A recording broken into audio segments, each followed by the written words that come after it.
अस्सलाम वालेकुम जी। अभी हम जा रहे हैं अडयाला जेल और हमारे साथ हसनैन मौजूद हैं। हसनैन भाई, आज अलीमा खान साहिबा की मुलाकात है दोबारा इमरान खान साहब से। जी और पिछली बार अलीमा खान साहिबा को तो नहीं मिलने दिया गया था, दो बहनों को मिलने दिया गया था। बिल्कुल। आज फिर मंगल है। इस मंगल के दौरान बहुत कुछ हो गया पाकिस्तान में। बहुत कुछ हो गया, जंग भी हो गई। पिछले मंगल से इस मंगल के हाँ। दरमियान बहुत कुछ हुआ। तो देखिए, जंग हुई, मिसाइल हमले हुए। हाँ। पाकिस्तान पे जो एक सलामती का एक मसला आ चुका था, पाकिस्तान की कौम एक ऐसी जगह चली गई थी जहां हम देख रहे थे कि कब अटैक होता है या कब अटैक करते हैं। ठीक है। और फिर आपको पता कि 3-4 दिन तक तो अटैक नहीं किया गया, जवाबी कार्रवाई नहीं की गई। 3-4 दिन बाद जवाबी कार्रवाई की गई और बड़ी जबरदस्त की गई। सो इस पे आज इमरान खान की जो राय है इन हालात के हवाले से बहुत अहम है। बिल्कुल। जैसे कल मोदी ने खिताब किया, हाँ। अभी तक उस मोदी के खिताब का जवाब नहीं दिया गया। ठीक है। और ये देखिए, पाकिस्तान के लिए ये मैं कहूंगा लम्हा फिक्री है, अफसोस का लम्हा है कि उसने खिताब किया, उसने कहा हम टारगेट करेंगे, उसने कहा हम आतंक को खत्म करेंगे, उसने कहा कि हम आतंक खत्म करने जा रहे थे, इन्होंने हम ही पे हमला कर दिया। उसने पाकिस्तान को सरासर धमकियां दी। वो इतना बेवकूफ है, उसको ये नहीं पता कि भाई जब चले आप आतंक को खत्म कर रहे हैं, लेकिन कोई मुल्क दूसरे मुल्क में जाके हमला कैसे कर सकता है। बिल्कुल। ठीक है। इस तरह तो हम भी इंडिया में हमला कर दें और कहें जी हम अपने कोई जो है हमारे वांटेड लोग थे उनको मार रहे हैं। हाँ। तो वो इतना बेवकूफ है। इसमें अब अलीमा खान साहिबा आज इमरान खान साहब से अगर मिलती हैं तो एक तो ये शेर अफजल मरवत ने कल कहा कि पीटीआई के पास गोल्डन चांस था जंग के दौरान इमरान खान को रिहा करवाने का। आप क्या समझते हैं, आपकी क्या राय है, या पीटीआई के लोग क्या समझते हैं, कारकुनान क्या समझते हैं कि ये अच्छा मौका था इमरान खान को रिहा करवाने का? एक मुतालबा तो किया जा रहा था, एक मुतालबा आपने देखा कि जहां सोशल मीडिया पे अपनी आर्म फोर्सेस का पीटीआई ने साथ दिया। मैं एक चीज वाजह करूं कि पीटीआई के सोशल मीडिया वॉरियर्स, पीटीआई के सोशल मीडिया के लोग जिन्हें डिजिटल दहशतगर्द कहा जाता था, वो ही डिजिटल दहशतगर्द इनके साथ खड़े थे। और जो एक दुश्मन की कारसाजियां थी, जो उनके प्रोपेगेंडे थे, उसको बेनकाब किया, सारी दुनिया के सामने रखा और फिर अपने आर्म फोर्सेस का साथ दिया। पीटीआई का जो सोशल मीडिया या डिजिटल मीडिया या सोशल मीडिया वॉरियर्स या सोशल मीडिया एक्टिविस्ट, और डीजीएसपीआर ने शुक्रिया भी अदा किया कल। उन्होंने बड़े वाज़ेह अल्फाज में कहा कि बिला तफरीक तमाम सियासी जमातों की क़यादत का, ज़ाहिर पीटीआई की क़यादत तो इमरान खान है, अलीमा खान है, बैरिस्टर गौहर है, ज़ाहिर अलीमा खान ही इस वक्त उनके ज्यादा नुमाइंदगी कर रही है। तो सबका शुक्रिया अदा किया उन्होंने। और फिर सोशल मीडिया वॉरियर्स का भी उन्होंने शुक्रिया अदा किया, साइबर पे जो बैठे हुए थे। उसके अलावा उन्होंने यूथ का शुक्रिया, और यूथ किसके साथ है, तो मतलब उन्होंने वाज़ेह अल्फाज में, लेकिन इसकी तकलीफ बड़ी हुई नून लीग वालों को। उन्होंने ट्विटर पे पुरानी चीजें निकाल के एडिट शुदा निकाल के चलाना शुरू कर दी, इमरान रियाज की, सिद्दीक जान की, शहबाज गिल की और दूसरे तीसरे, और कहा कि ये देखें ये तो प्रोपेगेंडा कर रहे थे। वो नहीं चाहते कि सुलह हो। वो बड़े पॉजिटिव है वैसे आर्मी के बारे में ना। वो नहीं चाहते कि फौज जो है ना हमारे अलावा किसी और सियासी जमात से बात उन्हीं की वजह से है ना। जैसे वो कोई आशिक नहीं होते, वो कहते हैं भाई मेरे अलावा किसी से बात नहीं करनी। तो ये आशिक नहीं है, ये गुलाम है। ये एक तो ये बात हो गई।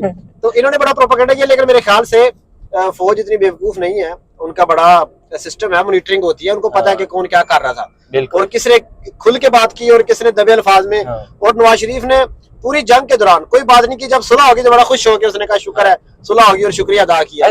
मरियम नवाज ने भी देखिए, पंजाब के सियालकोट में हमला हुआ, जलालपुर जट्टा गुजरात में हमला हुआ, बहावलपुर में हमला हुआ, मुरीदके में हमला हुआ, चकवाल में हुआ, अटक में हुआ, पिंडी में हुआ। पंजाब के मेन शहरों में मिसाइल हमले हुए, ड्रोन हमले हुए, लेकिन उन दिनों में, इन 3-4 दिन में मरियम नवाज की एक ट्वीट नहीं आई। वो भाई तेरा पंजाब तबाह हो रहा है, बिल्कुल पंजाब में कार्रवाइयां की जा रही हैं, पंजाब में दुश्मन हमले कर रहा है।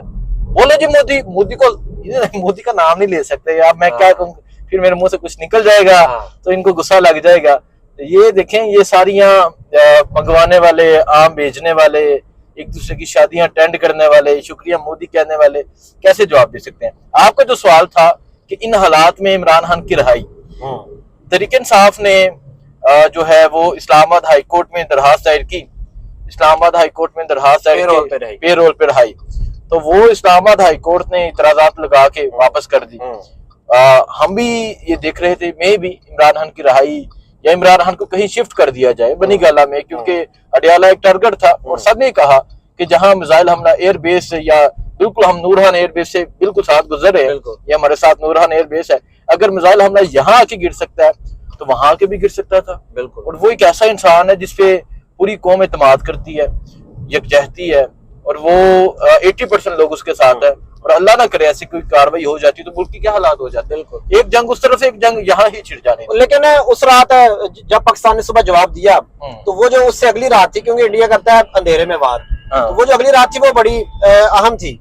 अगर खुदा न खास्ता उस रात ये जंग बंदी ना होती तो फिर हालात बिगड़ जाने थे और फिर मेरे ख्याल से ऐसी सिचुएशन आ जाती कि इमरान खान को शिफ्ट करना पड़ता।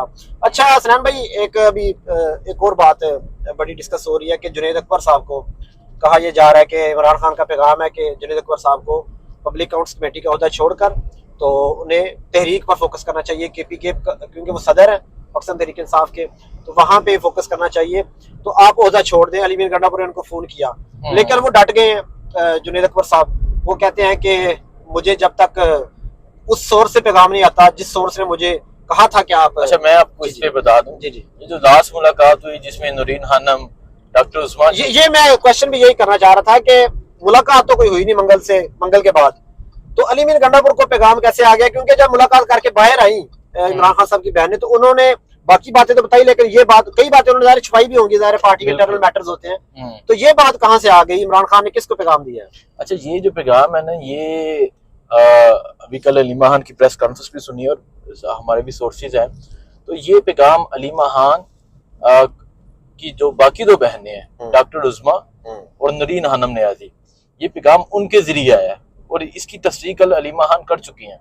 और जो जुनैद अकबर साहब ने बात की कि जिस सोर्स के जरिए मुझे पहले बनाया गया उसी सोर्स के जरिए बताया जाए, तो अलीमा खान ने कहा कि हमसे बेहतर भी कोई सोर्स हो सकता है। तो ये पैगाम अलीमा खान के जरिए इमरान खान ने भेजा है कि ये ओहदा छोड़ के तमाम तर जो अपनी एनर्जी है वो तहरीक के हवाले से लगाई जाए। देखिए, ये अभी नहीं हुआ।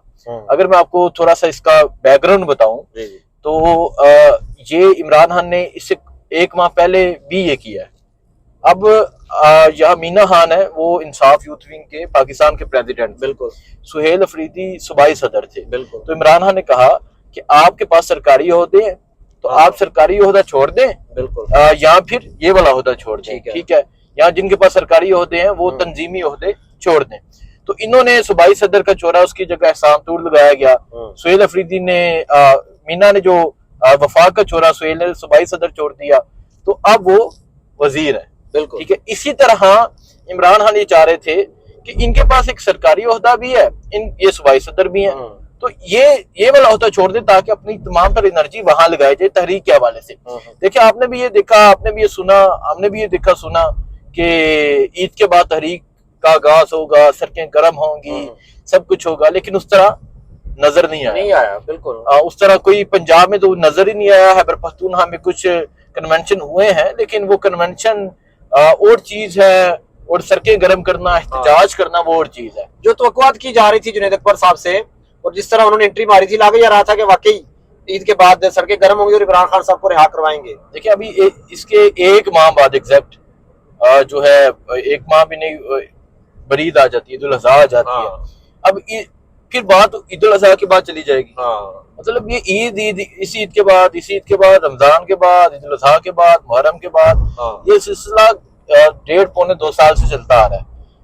अब ये है कि पार्टी को मुत्हिद होना चाहिए। कल अलीमा खान ने बड़ी जबरदस्त बात की, उन्होंने कहा कि अगर तमाम लोग मुत्हिद हो गए, अगर तमाम पार्टी मुत्हिद हो गई और इकट्ठे होकर जब जहां होकर अगर ये बाहर निकलते हैं तो फिर इमरान खान को बाहर आने से कोई नहीं रोक सकता। मसला ये है कि ये आपस में इख्तिलाफात है, वो उसको नहीं मानता, वो उसको नहीं मानता, वो उसको नहीं मानता, सो ये सिलसिला चलता आ रहा है। यानी एक इबाम ये था कि इमरान खान से तो मुलाकात नहीं हुई इस दौरान किसी की, लेकिन आप ये कह रहे हैं कि जो मंगल को मुलाकात हुई थी उसमें इमरान खान ने कहा था अपनी दोनों बहनों को बाहर जाके पैगाम दें कि जुनैद अकबर ये ओहदा छोड़ दे। उन्होंने मीडिया में तो नहीं बताया, लेकिन इंटरनली ये बात उन्होंने उनको कल आके उन्होंने मीडिया पे भी कल शाम को आके बात कर दी। चलिए, आज फिर अलीमा खान साहबा की मुलाकात है। अभी हम तकरीबन 15-20 मिनट में अडयाला जेल पहुंच जाएंगे। देखते हैं कि आज उनको मिलने देते हैं कि नहीं, क्योंकि बड़ा कौमी यकजहती पीटीआई ने दिखाई, तो अब मेरे ख्याल से दूसरी तरफ से भी यकजहती नजर आनी चाहिए और थोड़ी सख्ती जो है वो कम होनी चाहिए और जो जमहूरी तरीके हैं उनके मुताबिक सारे जो मामलात हैं वो चलने चाहिए। अभी दीजिए इजाजत। अल्लाह हाफिज़।